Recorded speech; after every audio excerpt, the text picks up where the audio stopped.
So there we go. We're all set up. Yay. Awesome. Wonderful. Well, hello. Thanks for joining us tonight. As you guys come on, if you have any questions or comments, go ahead and drop them in the group. But we're super excited about our training tonight. We have Chase Smith joining us, and he has a super excellent topic to talk about, something that I think we have a tendency to forget about, especially as we're going into the holidays. I thought it would be a really great to touch on this and kind of just refresh our point of view. That can be a tool that's really useful at times. So thank you for joining us tonight, Chase. I really appreciate it. I really appreciate you taking the time, and I'm really looking forward to discussing more about what the long game looks like. Yeah, of course. Thank you so much for having me. It's a pleasure to be on with you guys. Awesome. Thank you. So I know that you have your own coaching company and you work primarily with nutrition, but how did you get into coaching? So I got into coaching actually, before like getting kind of looking up step back, is like health and fitness hasn't been like in my life for most of my life, actually. Besides actually just being in the medical field. But I got into it, so long story short, became a nurse back in 2015, worked as a psych nurse and worked as an ER nurse, did some travel nursing, things like that. And then back in 2019, that was I call my day one. January 1st, 2019 was my day one of my entire health and fitness journey, whatever you want to call that.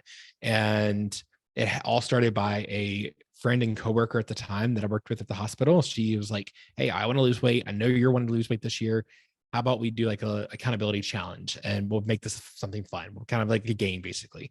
And I was like, "Sure, why not? Let's just see what happens. Let's roll with it." At the time I was 382 pounds, so almost 400, and just had no control over my nutrition. I was binge eating, really struggling with a horrible relationship with food. I had tried all the yo-yo diets, you name it. I tried Atkins, I tried Weight Watchers, I tried intermittent fasting. I had tried like low fat diets. I'd tried Nutrisystem. I mean, like since early teens, basically, had tried different types of diets. Now, I mean, I didn't probably get really into dieting. Probably I was like 15 or 16 years old. That's when I really started to put on a lot of weight. But so this time though, what was different is I actually focused more on nutrition. I will say I started this journey with intermittent fasting. I just like to, full transparency. I always like to tell people like I started that way because it was just kind of like another diet for me when I first started. Quickly realized about after 2 months after that, I was like, all right, intermittent fasting's not for me. I love breakfast too much. It's my favorite meal of the day. I just can't do it. Or at least I didn't want to have to feel like I had to do that all the time. And that was a time when it was probably around March or April or so. I think it was April that I ended up hiring as a nutrition coach, but found him on Instagram. He reached out to me, invited me to his Facebook group, just like you have here. And I started listening to what he was talking about with calories and macros and how to set those and all these things. And come to find out, I was eating super low amount of calories. So he was like, all right, we need to start working those calories up and getting that going. Lost over 100 pounds that year. And so I was having great results with all of that. Honestly, I will say I lost it too quickly. Looking back, I've actually, it's funny. I hear this common story from a lot of people who have to lose a lot of weight or who have lost a lot of weight, I should say. A lot of them will say, yeah, I lost it really quick, but I wish I would have just taken my time a little bit longer. And that's when I wanted to like bring in that long game piece. And we'll get to that in a moment. But just to kind of finish up the story here, basically then continued to, I ended up hiring him as a coach in August of that year. And then I've since then worked with another coach, and now I'm working with a powerlifting coach. Now I'm in the powerlifting and just continue the journey. And it's taken multiple different avenues, from weight loss and now strength gaining and working on relationship with food and the mindset piece. And so many other things have gone into this, the binge eating relapse and things like that. I mean, like I've gone through a lot of different things throughout this entire journey, just to kind of like summarize it all up. Right. And then to answer your question, I want to kind of give all that detail. I feel like it was necessary to kind of explain how I got to the coaching itself. Yeah, no, Was back in June of 2020. Well, probably I should probably say earlier in the year, I started my coach, and one other coach was like, everyone was asking me how I did it and, to help them with it. And they're like, you should maybe think about becoming a coach. And I was like, mm, I just kind of like helping people on the side. Like that's fine. Like I can give some advice here and there. I was very open and vulnerable about my entire journey on social media. So I talked about it a lot, talked about what I was doing. And they're like, you should just make this actually coaching, like actually do this. And I was like, okay, so let's see. And then that's when I went through Nutrition Coaching Institute, got my level 1 back in June 2020. So I worked with my first couple of clients, little guinea pig clients that I worked out in the very beginning. And, it really started to love it. And fast forward all the way to, I did it was pretty much my side gig, and it just was my fun play money, basically, whatever I made on the side. Didn't really care about the only piece of it because I was working as a nurse still. And then really started to get burnt out in nursing back and earlier this year with travel nursing, especially I worked in the emergency room. So it was super stressful with COVID and everything else going on. I went to the point where I just got burnt out, and I was like, all right, I'm going to take my business on full time. And that's why in April I left nursing altogether, and I run my business full time. But yeah, I feel like that was a really long-winded answer, but it just kind of summarizes it all. Yeah. Well, no, that's fantastic. I think it really gave a good picture of why you chose to do what you're doing. Mm-hmm. So that's amazing. I can't imagine working in the emergency room during COVID. I'm sure that was a lot. Yeah, it was a lot, definitely, for sure. I mean, I love nursing. Nursing will always hold a very special place in my heart, especially all my coworkers I worked with, and I definitely miss aspects of it. Sure. But it got really tiring. Yeah, I'm sure. And so now you continue to help people in a different way. Correct, and actually more people. Right. Yeah. No, that's very true. That's one of the wonderful things about what we do is we can work with more people. We can make more of an impact. Well, and not only just that, but it's a different kind of impact the way I look at it. Oh, yeah. There were so many times when I was working both jobs as coaching and nursing.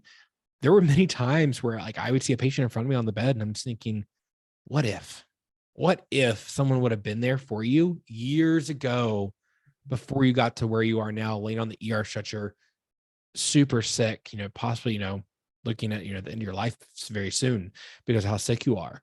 And, a lot of these things, and I'm not saying that everyone who's in the ER is because of their nutrition and fitness and things like that and their general health. Some things are out of their control, but a lot of the things that we did see were in their control. Oh, yeah. Yeah, absolutely. 100%. I think about that a lot. So I think that what we do is possibly more important if, if we can change a life before it gets to that point. It's not medicine, so I'm very careful how I use this term, but it's basically preventative medicine. Mm-hmm. Absolutely. Absolutely. Yeah. Respect your body. Yeah. Give it. Exactly. And it's amazing what it can do. Yes, it is. Okay, that's super, super awesome. So going back to your story, you mentioned that, you thought you lost the weight a little bit too quickly, Mm-hmm. and that you're in it for more of the long game. So do you want to dive into that a little bit?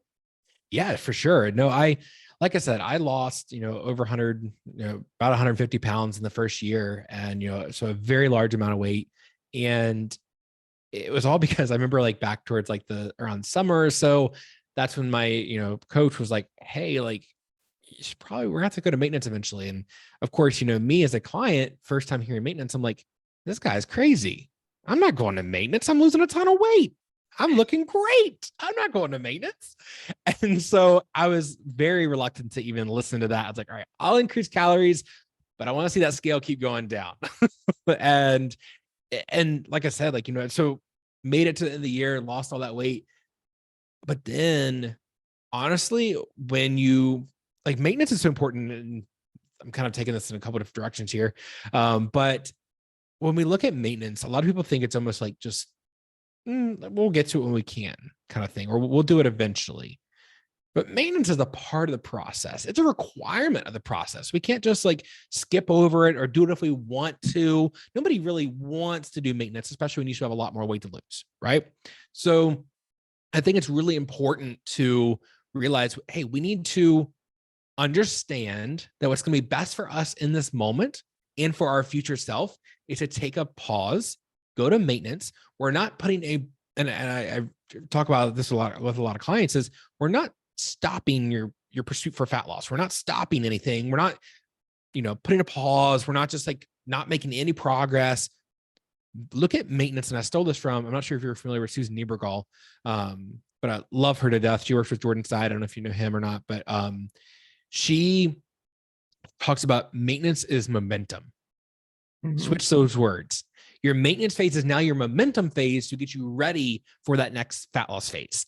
Because if you don't spend that time, and also during maintenance, not only is it momentum for the next phase, it's also practice for maintaining your weight during that time. Because I feel like a lot of times people, especially those like me who lost a lot of weight all at once, it's even harder to try to practice once you've lost 150 pounds versus if I would have stopped at 25, 50 and tried to take a maintenance break then. It's hard to explain it to you actually have gone through that. And not only just for that practice, we call it, but also like it's more of a mindset thing as well, and helping to prevent self-sabotage in the future as well. Because what will often happen is you during that maintenance phase, you need to also prove to yourself, your old self, your old identity, that you are capable of maintaining this weight loss and you can maintain. That way, once you lose more, you are able to continue to maintain. Then you can lose a little more, then you can maintain. And you're putting in more of these reps, proving to your old self, hey, I can do this time. Because we've all been there. If you're especially, someone like me or a lot of the clients that I work with, you've tried all the diets, you've done all the things, and nothing seems to ever work. And so when we, finally go to maintenance, after losing a lot of weight, our body's just like, yeah, you've never done this in the past, so I'm just going to go back to what we were doing before. So it's going to take time. Put in those reps. And again, this is all playing out the long game. To me, in the moment, and I'm speaking, if anyone is watching this right now or watching the replay, I'm speaking to you right now. If you are someone who feels like, but I need to lose the weight right now, my health depends on losing the weight right now. 90-year-old you isn't going to care whether it took you 2 months, 2 weeks, 2 years, or 5 years to lose the weight. The only thing 90-year-old you is going to care about is if you kept the weight off and you're happy and healthy at 90 years old. So with that being said, what is 2 years of your life to spread out this entire process, playing the long game, rather than trying to lose this in 6 months? Right. And so start looking at this as much more of a, step back into a big picture. What else can you accomplish during that time? I think one of the most important things that I do with a lot of my clients when they come join me is it's like, all right, cool. Weight loss is awesome and all, like, yeah, we'll get to that. But what else do you want to do? Why do you want to lose the weight? When we have these periods of maintenance and things like that, what's your goal then? Because you can't say weight loss because we're at maintenance, right? So what I'll do in the very beginning, and when somebody comes to me, they want to lose weight, I'm like, all right, cool, we're going to lose weight. But let's say you've lost your weight. Now what's your goal? And they're like, well, I haven't thought about that. I just want to lose 50 pounds. Okay, cool. Let's say you've lost the 50 pounds. Now what? What gym goals do you have? What, do you want to be able to go on a big long hike that you've never done before? Do you want to be able to run a 5K? Do you want to be able to, run around with your grandkids in the backyard with, being pain-free? What are these things that you're wanting out of life that has nothing to do with the scale? And so that is probably the most important thing right there, is like getting a very crystal clear picture of what else do you want besides the weight change. And are you willing to spread that out, knowing it's going to last you forever? Because let me ask also those of you who are listening, let me ask you this question. If you had 2 options, option 1, you can lose the weight in 2 months, or let's say 6 months, and you keep it off for 5 years. Or you lose the weight in 2 years, but you keep it off for the rest of your life. That's a very hard decision for a lot of people because we are so used to that instant gratification that we all want. But consider that the next time you are considering how you're going to go about your fat loss goals. Right. No, that's Excellent point to make. And I don't think anybody thinks about it because it's like this frantic, you have to get the weight off right now. And they place all of the focus on that arbitrary goal of having an X amount of pounds to lose when that is not even the goal. No. Like you said, those other things, those are the goals, and that is your reason, and that is your motivation, Mhm. not some number on the scale. Yeah, I say I've even said to clients before, I'm like, all right, let's say you're not allowed to weigh yourself. How are we going to know if you're successful? And a lot of times I get that blank stare of like, I don't know. I'm coming to you for weight loss. Okay, well, what is fit? And this is, kind of another like little rabbit hole we can kind of get into quickly about, what are you chasing with that 50-pound weight loss? And if it's a certain emotion or you say, how often do you hear people say, well, I want to be happier. I'll be a lot happier when I'm 50 pounds down. Well, why can't we be happy now? I'm not saying you have to love every single part of your body in this exact moment, but weight loss isn't going to help you be happy. I know that firsthand because I've been there and gone through that. I've lost the weight and still had those struggles. So identify what is the root cause for your unhappiness, because it's not the weight. So, do you find that your clients ever get tangled up with like prescribing their perceived value to the number on the scale? 100%. Yes.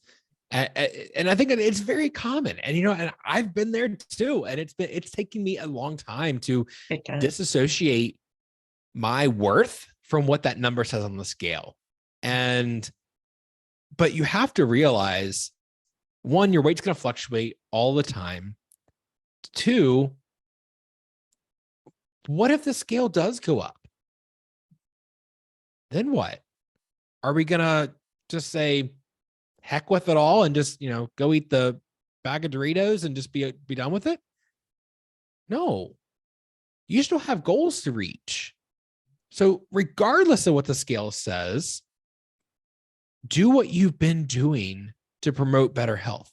Do what's going to make future you happy.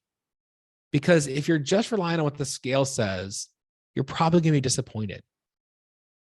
And, there's been times where, I've had some clients where, we've just had to say, hey, we're not going to weigh it all. Like, don't get me wrong. Like me, I'm a numbers guy sometimes, and I love to see like that, that trend and, compare all the numbers week to week, blah, blah, blah, blah, blah, blah. But if we have such an unhealthy relationship with the scale, maybe we need to take a moment to take a step back and look at how are we feeling? Are we noticing any body composition changes? Are our pants getting a little bit looser? Are you having to go up a belt notch? Like, what things are we noticing besides what the scale is showing you? Again, it all gets back to when I asked in the very beginning of what would you look at if you couldn't weigh yourself at all? And those are the kind of things we have to focus on for a lot of people. And one thing that I've also done to help kind of get over that as well is I'll have some clients journal out 3 wins every single day. And I tell them the scale can't be one. Even if the scale goes down, that can't be a win. And I've also learned, and this is something, again, I've learned from my mistakes. I used to self-celebrate every time the scale went down. And even when I first started working with clients, I would celebrate every time I hit a new low, Chase. They send me that big exciting message, all the emojis and excitement. And I'm like, okay, cool. And I'll leave it at that. And I'm sure they're probably thinking like, come on, like, where's the celebration? Where's the confetti going off right now? And I'm just like, okay, like that means that you're doing what you should be doing. Mm-hmm. But I think because the thing is, if you tie a really strong positive reaction to the scale going down, you're probably gonna have just as an equal reaction as when the scale goes up in a negative direction towards your attitude. Oh, absolutely. There's always a pendulum. Exactly. Yeah. Yeah. Oh, you were talking about the scale going up and down and up and down, though. I think that's something we could touch on real quick. So Yeah. we're going into the holidays. Guess what? The scale is going to go up and down and up and down. Yeah. it may not mean though necessarily that they're gaining fat. Mhm. And Yeah, I think, yeah. So I think that, that's one of the biggest things, during the holidays. First, I want to just kind of put this out here first, is like with the holidays, guys, fat loss should not be your main goal right now.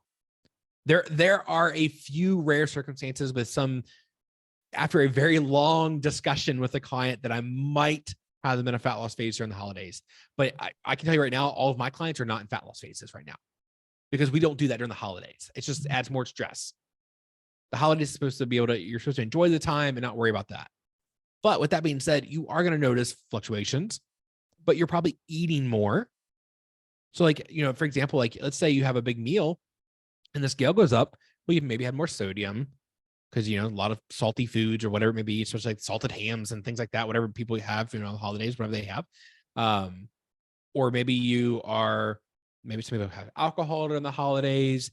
Maybe some people are having a little bit more carbs during the holidays. So we hold on a little more water weight, or just more food in your belly. I always use this, paint this picture for people. Imagine if you were to go stand on the scale and weigh yourself. And then I take all the food off of a plate, of your Thanksgiving plate, and pour that into your hands, and you're holding that. The scale is going to go up, right? There's no difference between the food being in your hands versus the food being in your belly.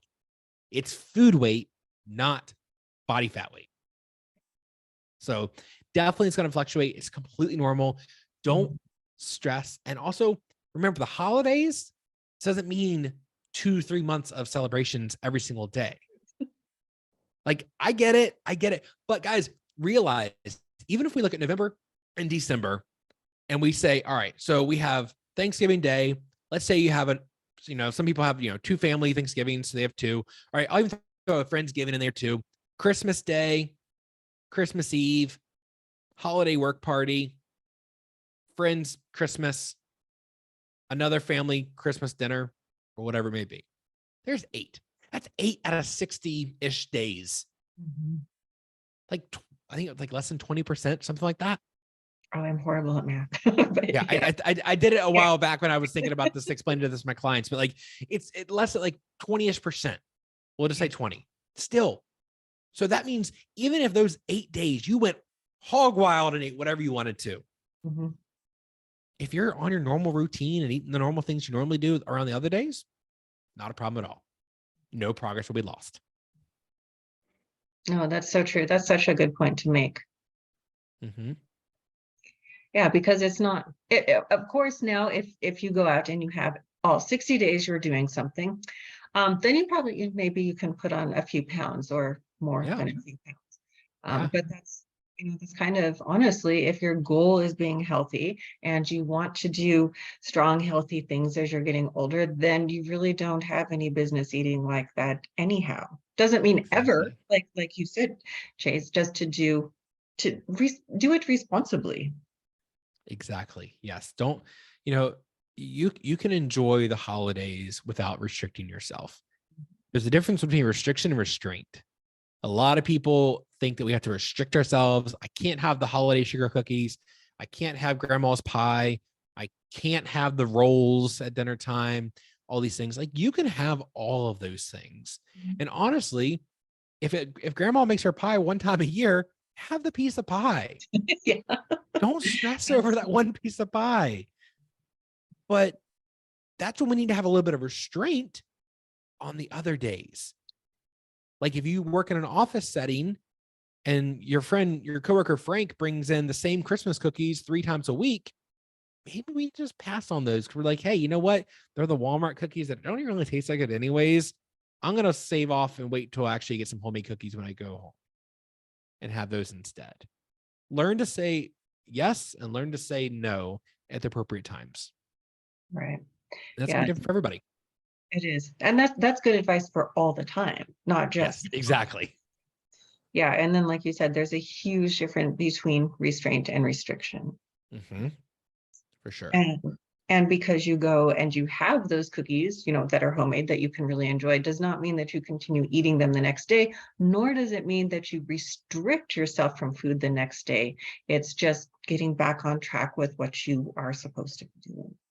Exactly. And I even have told people in the past, I'm like, you know, for example, let's see here. I'm trying to think.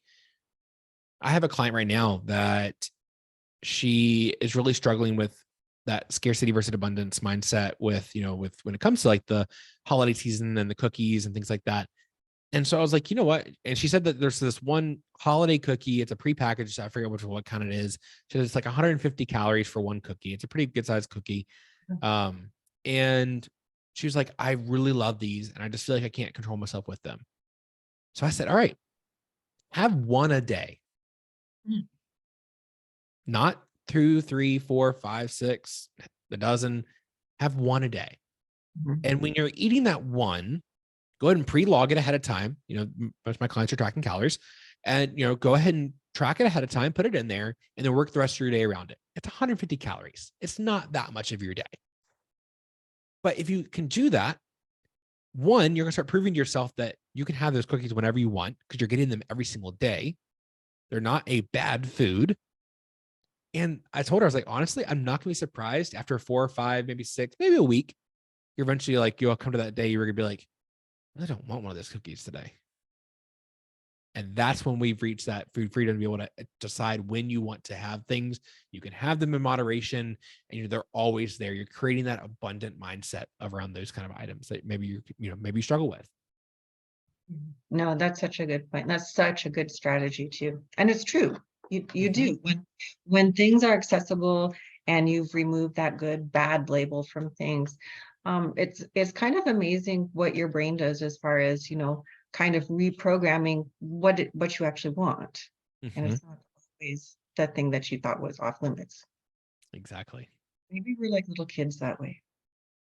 Right. Yeah. I pulled up on my phone because I can't, like, nothing's coming through on the feed here, but it doesn't look like we have any questions or comments on Okay. Facebook. We do have a couple people watching, so that's always good. Hi, everybody. If you Ask your questions. please, that's what I was going to say. If you have questions, drop them in the chat. We can see that. We'll get back to you.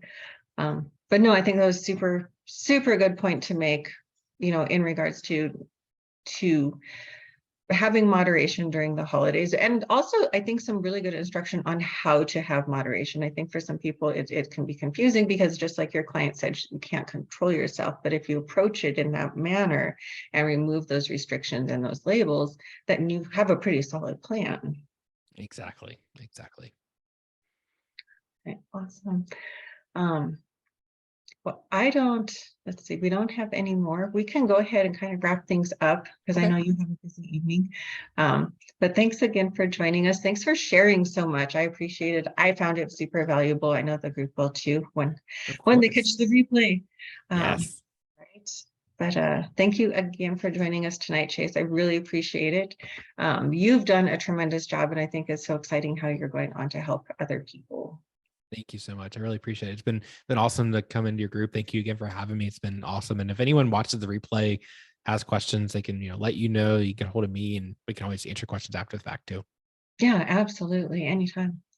All right. Well, you have a wonderful rest of your night. To those of you that have joined us on Facebook, have a great night. If you have questions, you can drop them here and we'll make sure they get answered for you. But otherwise, thank you for joining us tonight. Everyone have a wonderful night, and we'll see you all again next week. All right. Bye, guys.